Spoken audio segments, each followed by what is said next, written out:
Hello everyone. So, I guess we should talk about my wedding speech.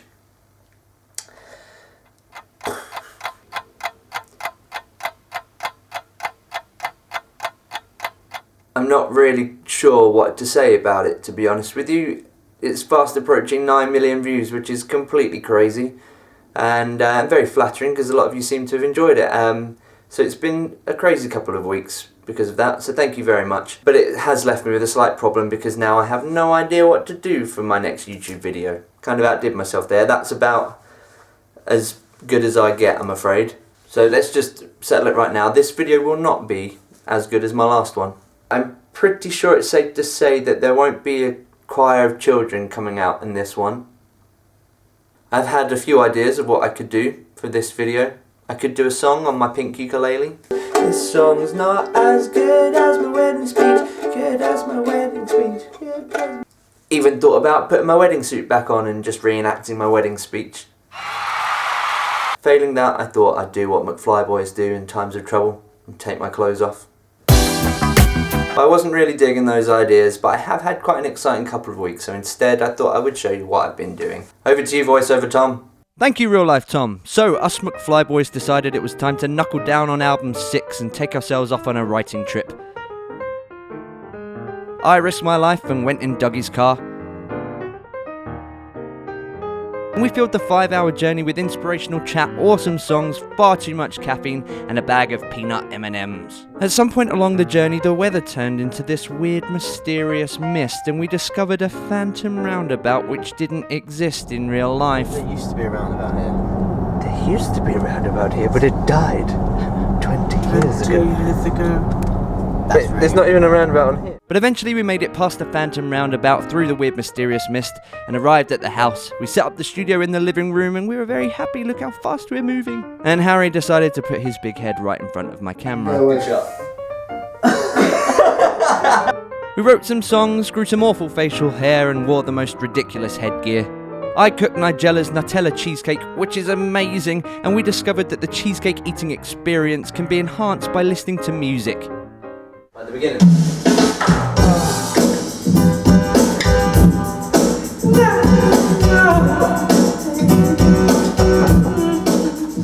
We invited our good old pal James Bourne down to enjoy the songwriting fun, but he got lost along the way, which meant we had to walk across the beach at night whilst the tide was in the cold, but I got to wear my ridiculous hat, which made me happy. Whilst waiting for James, we got caught in what I can only imagine was the world's worst hailstorm, and discovered that hail really hurts.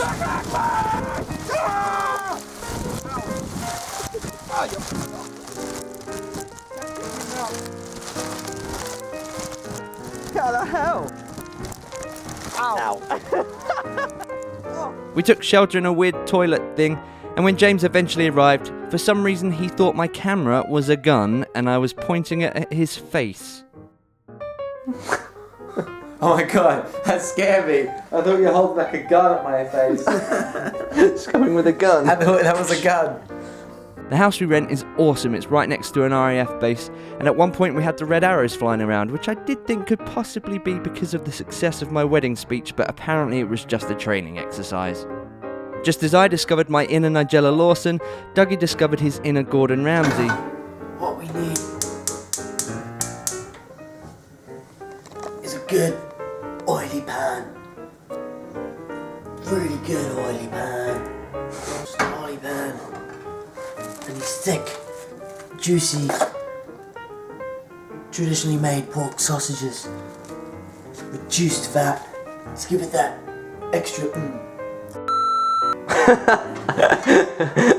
We consumed so many peanut M&Ms on this trip, we discovered you can tell the colour just by the taste.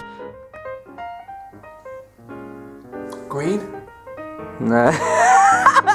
Well, okay, not 100% of the time. At one point on the trip, I had to leave to go and do an interview with America, which is slightly crazy. And when I got back, it had snowed, which is awesome because I got to wear my ridiculous hat again. Danny and Harry decided to make an inappropriate snow sculpture. Dougie and I made sandwiches.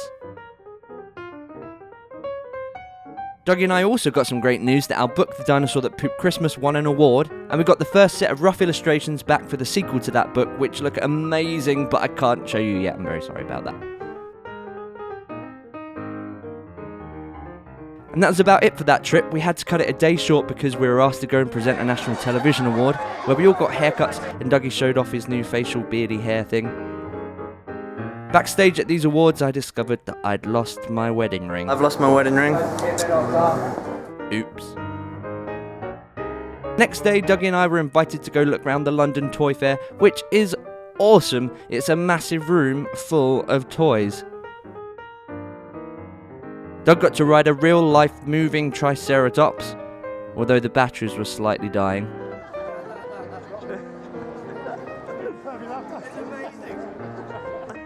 And I got to have some playtime with a tarantula, had my photo taken with a velociraptor, and Dougie met One Direction, who was slightly smaller than I remembered.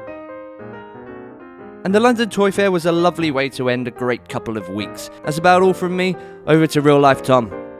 All joking aside, I do really want to thank you all for watching my wedding speech. I didn't expect that reaction at all. Thank you for the lovely comments and all the lovely things people have been saying. It's incredible. So thank you very much, it means a lot. And that's about all I've got to give you at the moment, so I hope you're all well and I will see you next time. Goodbye.